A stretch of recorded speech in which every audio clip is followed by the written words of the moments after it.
आदाब, नमस्कार। The red mic में आपका स्वागत है और आप देख रहे हैं द रेड माइक दुनिया। बहुत अहम विषय पर हम लोग आज चर्चा करने वाले हैं और वो अहम विषय है गजा और इजराइल के बीच चल रहे युद्ध की। वैसे इसको युद्ध तो क्या ही बोले, जिस तरीके से हर रोज आपको शायद पता भी ना चलता हो, इतना नॉर्मलाइज हो गया है कि जहां पर ये राहत सामग्री या रसद खाने की सामग्री बांटी जाती है, वहां पर हर रोज शूटिंग और गोलीबारी होती है। जब गजा के ये लोग वहां खाना लेने या आटा लेने, चावल लेने या जो भी खाने की चीजें उनको मिलती है वहां लेने आते हैं तो गोलीबारी होती है। शायद कल ही 45 आम नागरिकों को आम नागरिकों की मौत हुई है उस गोलीबारी में जो इसराइल के द्वारा की गई। अब तक जो स्वास्थ्य मंत्रालय है फिलिस्तीन का, उसके मुताबिक 56,000 फिलिस्तीनी मारे जा चुके हैं, जिसमें हजारों बच्चे हैं, हजारों बुजुर्ग, हजारों महिलाएं शामिल हैं। खैर, बहरहाल क्या ये सब रुकेगा, ये हमें अगले 24 घंटे में पता चलेगा। ऐसा हम नहीं कह रहे हैं, ऐसा कह रहे हैं अमेरिका के राष्ट्रपति डोनाल्ड ट्रंप। ये भी दावा किया जा रहा है कि इसराइल और हमास दोनों ही एक मसौदे पर सहमति जता रहे हैं। वो मसौदा क्या है और क्या वाकई में ये संघर्ष विराम, युद्ध विराम होने जा रहा है, ये शाही साहब से समझेंगे। शाही साहब, बहुत बहुत शुक्रिया। बहुत अहम विषय है क्योंकि हर रोज 50, 60, 70, 80 काउंटी नहीं है, आम फिलिस्तीनी नागरिकों की हत्या की जा रही है इसराइल के द्वारा, जेनोसाइड किया जा रहा है। आपको लगता है कि ये रुकेगा, कोई सहमति बन पाएगी, या फिर ये पिछली बार की तरह ही हुआ नहीं हुआ, फिर मान गए बात, फिर गोलीबारी शुरू हो गई, ये सब चलता रहेगा? जी देखें, इसराइल का एक अपना एक इमेज था दुनिया में कि उसके बातों पे विश्वास नहीं किया जा सकता। यानी एक छोटा सा छोटा वहाँ अर्दली हो, चाहे वहाँ का राष्ट्रपति हो, उसके ज़बान की कोई वैल्यू नहीं है।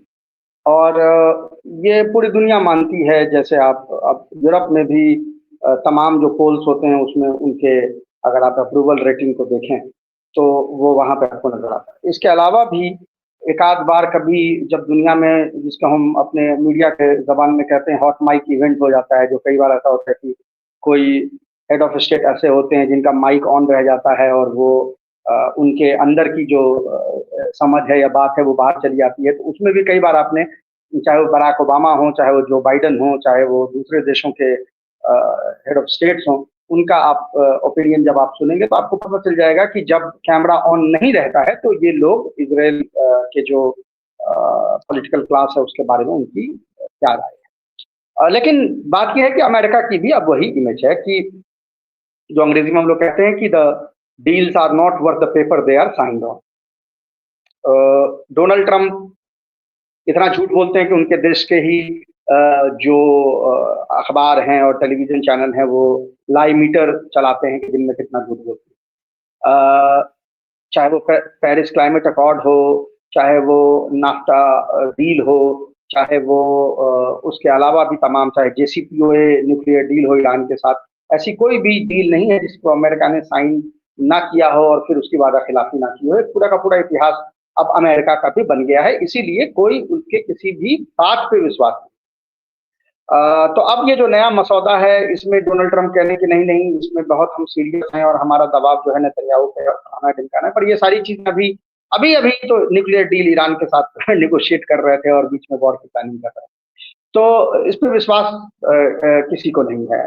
लेकिन जो स्थिति है, यानी जिस तरह से सिविलियंस को मारा जा रहा है, जिस तरह से एक भूखमरी का आलम वहां पे है, और खासकर ये जो इंटरनेशनल, ये जो प्राइवेट मिलिट्री कॉन्ट्रैक्टर के थ्रू ये जो एड डिस्ट्रीब्यूशन हो रहा है, जो बेसिकली एक डेथ ट्रैप है जिसमें हर दिन 100 से ऊपर जो है वो लोग मारे जा रहे हैं, इसराइल उसको मार रहा है। और अब ये रिकॉर्ड पे आ गया, कल इनफैक्ट एक जो कॉन्ट्रैक्टर वहाँ काम करते हैं उन्होंने ऑन रिकॉर्ड बोला है कि ये हत्या जो है वो उनके साथ काम करने वाले यानी इजरायली मिलिट्री जो है वो कर रही है।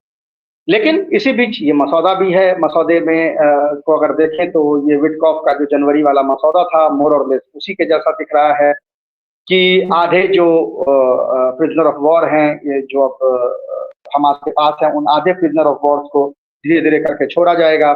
और कुछ बॉडीज छोड़ी जाएंगी, उसके बदले में फिलिस्तीनी जो हैं वो जो इजरायली जेल में है उनको छोड़ा जाएगा। यानी वो मसौदा जो है जो ब्रॉड मसौदा जनवरी के आसपास पेश किया गया था, वो यहाँ पे वापस से देखने को मिल रहा है।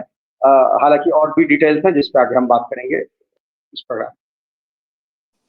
आपने शुरुआती जानकारी तो दी, ये इब्राहिम अकॉर्ड पे भी बात हो रही है क्या शाही साहब? क्योंकि जो रक्षा मंत्री हैं सऊदी अरब के, उनसे भी मुलाकात हुई है अमेरिकियों की। क्या सऊदी अरब भी बीच में है इस बार? अब उनका भी एतबार तो क्या ही कर सकते हैं, लेकिन हमारा कंसर्न या दुनिया का कंसर्न यही है कि जेनोसाइड रुकना चाहिए। तो क्या जी जी। इब्राहिम अकॉर्ड को लेकर के भी चर्चा हो रही है, उस पर सहमति बनेगी? देखें, जो निगोशिएशंस हैं वो तो कतर और इजिप्ट ही करवा रहा है, जैसे पिछली बार था या उससे पहली बार। एक प्रेशर सऊदी अरब पे ये एग्जर्ट किया जा रहा है कि अगर ये सीज फायर होती है तो इसके बदले में अब आप इसराइल के साथ नॉर्मलाइज करें, यानी अब्राहम अकॉर्ड पे आप साइन कर दें। तो अब आप खुद देख सकते हैं कि सुन्नी अरब देश जो हैं उनकी डिमांड क्या थी। एक जमाने में डिमांड थी कि अलग देश बनना चाहिए, उससे नीचे आके इन्होंने यूएई और तमाम लोगों ने साइन कर दिया कि नहीं, प्रोसेस होना चाहिए। अब उससे भी नीचे आ रहे हैं, अब सीज फायर पे पॉलिटिकल इसको। तो एक जो पिछले 25-30 सालों का फिलिस्तीन का इतिहास रहा है, जिसमें लगातार जो छूड़ा भोंका गया है वो सुन्नी अरब देश जो हैं उस खित्ते के, और सुन्नी अरब नहीं, जो और भी जो सुन्नी देश हैं जैसे तुर्की है, वो अरब देश नहीं है। तो इन लोगों ने जो छूड़ा भोंका है वो उसको उसका एक कंटिन्यूटी, एक कंटिन्यूम जो है हम वहाँ पे नजर आ रहा है। लेकिन अब इसमें सऊदी अरब क्या इस बात पे रिकॉग्नाइज कर देता है?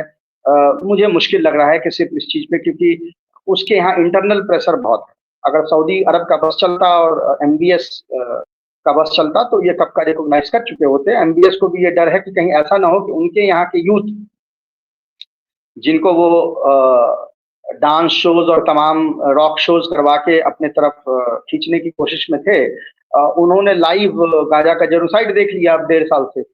तो उनको ये डर लगता है, जैसा उन्होंने खुद ही कहा, जो ब्लिंकन की किताब आई थी जिसमें हम लोगों ने, ब्लिंकन की किताब कहने मतलब ब्लिंकन का जो मिडिल ईस्ट का दौरा था उस पर जो किताब आई थी, उस पर हमने चर्चा भी अलग से की थी। वहां पर वो कहते हैं कि हमें इनसे डर है कि कहीं ये जो है मतलब मुझे मार न दें या हमारे खिलाफ कुछ ना हो जाए। तो वो एक बुलवर्क वहां पे काम करता है। जहां तक अब्राहम अकॉर्ड का सवाल है तो जैसा मैंने कहा कि सऊदी अरब तो है, लेकिन उससे ज्यादा बड़ा जो कदम होगा वो सीरिया के केस में होगा, जिसका हम लोग अभी हमने प्रोग्राम किया ही है 2-4 दिन पहले। हमारे दर्शक जाकर वो वीडियो देख सकते हैं। तो इब्राहिम अकॉर्ड की ये बातें वहां पे हो रही। जहां तक मसौदे के अंदर का सवाल है, तो एक चीज है जिसपे ये बार बार इंसिस्ट कर रहे हैं कि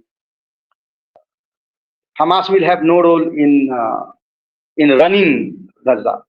तो वो ऑलमोस्ट 7-8 महीने पहले ही हमास ने कह दिया है कि हम उसको अग्री करते हैं, हमें गजा में चलाने का कोई वो नहीं है, कोई शौक नहीं है। इनफैक्ट इस पे भी हम लोगों ने प्रोग्राम किया था कि कैसे एक्चुअली में जब आप एक फाइटिंग फोर्स होते हैं तो फिर आपको एक मैनेज करना, एक रन करना एक आपके लिए वो एक बोझ बन जाता है, क्योंकि आप जो हैं एक जो फाइटर और जो सिविलियन एडमिनिस्ट्रेशन है उसके दरमियान की लाइन जो है वो मिट जाती है। तो फिर उसके बाद ये होता है कि लोग आप सिविलियन स्टाफ को भी मारने लगते हैं और बोल देते हैं कि हमस लिंक्ड ऑपरेटिव। अब हमस लिंक तो वहां पर डाकिया भी है, क्योंकि जब पूरा गवर्नमेंट ही हमस चला रही है तो जाहिर है कि वो तो डाकिया होगा, पानी देने वाला होगा, गैस सप्लाई का रीडिंग करने वाला आने वाला, एवरीबडी इज वो एक चीज जो है वो हम ऑलरेडी अग्री कर चुका है। हालांकि अभी कुछ कुछ डिटेल्स जो हैं इस मसौदे की लीक हुई हैं, लेकिन ये कहा नहीं जा सकते कि वो कितना सही है, क्योंकि कुछ सऊदी लिंक्ड न्यूज़पेपर्स में लीक्स आई हैं अरबिक में, जो मैंने पढ़ा है जिसको आज सुबह। तो उसमें और भी कुछ चीजें हैं कि जैसे ये हमास जो है वो आर्मिस्टिस के लिए अग्री करेगा, और उसके जो पॉलिटिकल लीडर्स हैं जो बाहर में हैं, खासकर जो तुर्की में हैं या दूसरे सुन्नी देशों में हैं, स्पेशली कतर और तुर्की में, वो सिंबॉलिक जेस्चर के तहत अपना गन जो है वो सरेंडर करेंगे कि अब हम आर्मिस्टिस, यानी हम जो है वो लड़ाई जो है उसमें वो नहीं लड़ेंगे। इस तरह की कुछ चीज निकल के आई हैं, लेकिन अभी तक उस पर कोई विशेष बात नहीं बन पाई। जो ये है कि जो फाइटर्स हैं, जो इजरायली डिफेंस फोर्सेज हैं, वो कहाँ तक विड्रॉ करेंगी। तो क्या वो जनवरी में जहां पर थी, यानी नेत्रोजिम कॉरिडोर और वो तमाम जो कॉरिडोर का स्टार्टिंग पॉइंट था, वहां विड्रॉ करेंगी। ये जो यानी रसद जो है वो कैसे जाएगी। रसद अभी जिस ऑर्गेनाइजेशन के थ्रू जा रही है, आप हमारे स्क्रीन पे उसके बारे में पढ़ सकते हैं कि वो बेसिकली एक डेथ ट्रैप है। तो उसी तरह है जिस तरह नाजीज सेकेंड वर्ल्ड वॉर के टाइम में यहूदियों के साथ करते थे, अब वो इजराइल सेम चीज जो है वो फिलिस्तीनियों के साथ कर रहा है कि आप छोटे से एरिया में कंफाइन करते हैं, खाने का आप उसको बेट करते हैं, जैसे जिस तरह से आप जंगली जानवरों को बेट किया जाता है वैसे आप बेट करते हैं, जब वो आते हैं फिर आप उसको गोली चलाते हैं। ये आपके स्क्रीन पे भी ये चीजें नजर अभी आ रही है। तो अब उसको क्या होगा, हमास का कहना है कि कोई भी सीज फायर में जो डिस्ट्रीब्यूशन ऑफ रसद है वो इंटरनेशनल ऑर्गेनाइजेशन यानी यूएन मैंडेटेड ऑर्गेनाइजेशन है, उनके पास जो है वो दोबारा जानी चाहिए। लेकिन मुझे अभी भी लगता है कि क्यों इसराइल जो है वो इसको नहीं मानेगा। मे बी फिर वही बात कि 60 दिन की सीज फायर कर ले, अपने बंधकों को छुड़ा ले और फिर उसके बाद वॉर शुरू कर दे। इसकी पूरी वो बनी रहेगी, क्योंकि एज आई सेड अमेरिका हो चाहे इसराइल हो, बात की कोई वैल्यू उनके नहीं। जो मैं आपको बात बता रहा था, ये रसद डिस्ट्रीब्यूशन की एक 5 नंबर प्लीज चलाई जाए थी। एसोसिएटेड प्रेस ने कल रिपोर्ट की है ये, जिसमें उन्होंने खुद कहा है कि यूएस कॉन्ट्रैक्टर्स से their colleagues are firing live ammunition as Palestinian seek food in Gaza. किसी ने उसको लिखा है कि the use of as instead of at here is holding up the entire world. ये देखिए कैसे वेस्टर्न मीडिया जो है बताती है कौन फायर कर रहा है। यूएस कंट्रैक्टर्स से the colleagues are firing live ammo as Palestinian seek, मतलब जैसे कि दो कोई चीज पैरेलल चल रही है। They are fighting at Palestinian, ये एट की जगह एज जो यूज करना हुआ, ये आपको जो डिसऑनेस्टी वेस्टर्न मीडिया की है, जिसकी मैं बार बार बात करता हूँ, चाहे वो एपी हो, चाहे वो बीबीसी हो, चाहे वो सीएनएन हो, वो यहाँ पे आपको नजर आती है। लेकिन एटलीस्ट उनके खुद के लोग अब इस बात को मान रहे हैं जो यहाँ लिखा हुआ है। 6 नंबर चलाई जाए प्लीज, इसके बाद वाला। तो इसमें आप देख सकते हैं कि ये जो व्हाइट एरिया आपको दिख रहा है पूरे मैप में, सिर्फ उसी व्हाइट एरिया में 2 मिलियन लोगों को महदूद किया गया है और बाकी सारे जगहों पे उनको गोली मारी गई है। ये आज से यानी 10 दिन पुराना ये मैप है और 29 को ये मैप दी गई थी। डेटा इसमें 26 जून की है और ऑलरेडी 600 लोग एड सेंटर पे मारे जा चुके थे। ये ऑलरेडी ये काम हो रहा था और अभी से मेरे ख्याल से 3-4 दिन पहले भारत, मुझे लगता है किसी अखबार में भारत के या किसी न्यूज पोर्टल पे किसी इजरायली डिप्लोमेट ने एक आर्टिकल लिखा था कि फेक न्यूज जो है वो फैलाई जा रही है और उस फेक न्यूज को इंडिया छाप रहा है, इंडियन मीडिया छाप रही है कि एड सेंटर में लोग मारे जा रहे हैं। आज एसोसिएटेड प्रेस में लोगों ने जो एड बांट रहे हैं उन्होंने खुद ही कह दिया कि गोली मारी जा रही है। तो देखें ये क्रेडिबिलिटी है इंडियन मीडिया की कि बिना तस्दीक किए हुए उनको आर्टिकल यहाँ छापने दिया जा रहा है, बट जो रियलिटी है ग्राउंड पे वो आप देख सकते हैं। शाही साहब, एक और इस पर हमारी पिछली बार भी चर्चा हुई थी, जब बिल्कुल करीब बात हो गई थी और इजिप्ट के का इसमें रोल था और ये कहा जा रहा था कि हमास जो है पूरी तरीके से हथियार रख दे, जो आर्म स्ट्रगल है वो हमास खत्म कर दे। 2 सवाल हैं इससे जुड़े। पहला सवाल कि क्या हमास तैयार होगा पूरी तरीके से हथियार रखने के लिए। दूसरा सवाल जिसकी संभावना आपने जताई कि जो इजराइल है उसके लफ्जों के कोई मायने नहीं है, या अमेरिका जो कह रहा है, ट्रंप साहब जो कह रहे हैं कि हो जाएगा और मैं वॉर रुकवा दूंगा और 24 घंटे में हो जाएगा, उनके लफ्जों को कोई मायने नहीं, वो हमने देख लिया ईरान में। तो फिर समाधान क्या है? पहला, हमास क्या पूरी तरीके से हथियार रखेगा, और दूसरा कि समाधान क्या है अगर इजराइल नहीं मानता है, अपने वादे पर अमल नहीं करता है, तो फिर रास्ता क्या है? देखिए रास्ता तो कुछ नहीं, रास्ता तो आम स्ट्रगल ही है, आर्म स्ट्रगल ही रास्ता था, क्योंकि ये आर्म रख के फतह ने देख लिया 1988 में, जब फतह ने अपने आर्म्स रख दिए और वो डिप्लोमेटिक सॉल्यूशन की तरफ बढ़ा, तो उस बात के भी अब आप देख सकते हैं कि 35-38 साल हो चुके हैं और कोई भी चीज यानी चीज कहीं आगे नहीं बढ़ी, क्योंकि जैसा मैंने कहा कि इसराइल और अमेरिका गुड फेथ में ये करता ही नहीं है। अब ये बात हो रही है, दूसरी तरफ आप आज सुबह का यानी कल का आप बयान देख सकते हैं। ये आप 7 नंबर जाएं प्लीज, 7 नंबर ट्वीट पे। ये नेतन्याहू ने कल परसों रात यानी कल सुबह इंडिया टाइम से बोला है। ये PC facility in Ashkelon, PM Netanyahu क्या कह रहा है? There will be no more Hamas, it's over, we will free all our hostages and eliminate Hamas down to its very foundation. Expected revenue from gas in the coming decade will be almost 3000 billion shekel. तो basically cat is out of the bag. ये सारा का सारा planning ये है कि गजा के coast के पास जो गैस का जखीरा है जिस पे फिलिस्तीन का अधिकार है, उस पे कब्जा करके उसके गैस का दोहन करना और लोगों को वहां से निकालना। तो ये इजरायली प्राइम मिनिस्टर खुद जो है वो कह रहा है। और तो यानी मतलब आर्म स्ट्रगल के अलावा देयर इज नो ऑप्शन, क्योंकि इंस्टीट्यूशन सारे कोलैप्स हो चुके हैं। आपने आईसीसी को देख लिया, आईसीसी के जो जजेस हैं, उनके जो प्रोसिक्यूटर हैं, उसको अमेरिका धमकी दे रहा है, उसके खिलाफ वारंट जारी कर चुका है, अमेरिका वारंट जारी कर रहा है आईसीसी प्रोसिक्यूटर्स के खिलाफ। उनको ईमेल्स हैक कर रहा है, उनके ईमेल्स बंद कर दे रहा है। माइक्रोसॉफ्ट अमेरिकन कंपनी है, माइक्रोसॉफ्ट के ऊपर में आईसीसी का ईमेल था, अमेरिका ने माइक्रोसॉफ्ट को बोला कि ईमेल ही बंद कर दो, माइक्रोसॉफ्ट ने ईमेल बंद कर। ये आप देख रहे हैं आईसीजे में वही दबाव जो है अमेरिका उस तरफ, यानी इंस्टीट्यूशन कोलैप्स है। तो अब ये लोगों ने बिल्कुल देखा, और खासकर अभी ईरान वाले केस में देख लिया कि आप इसराइल के साथ तभी डील कर सकते हैं जब आप फोर्सफुली डील करें, यानी उनके जान माल का जब तक उनको खतरा नहीं होगा तब तक आप इस लड़ाई को नहीं ले सकते। यानी आप सिविलियन नेचर से, आप गुड फेथ में, इसराइल जो है वो काम नहीं करता। ये हमने 1988 से देख लिया है वेस्ट बैंक के तहत। इनफैक्ट हम जब ये बात कर रहे हैं तो जो 15 कैबिनेट मिनिस्टर नेतन्याहू के कैबिनेट ने एक प्रपोजल दिया है कि वेस्ट बैंक पे भी कब्जा कर। ये सिटिंग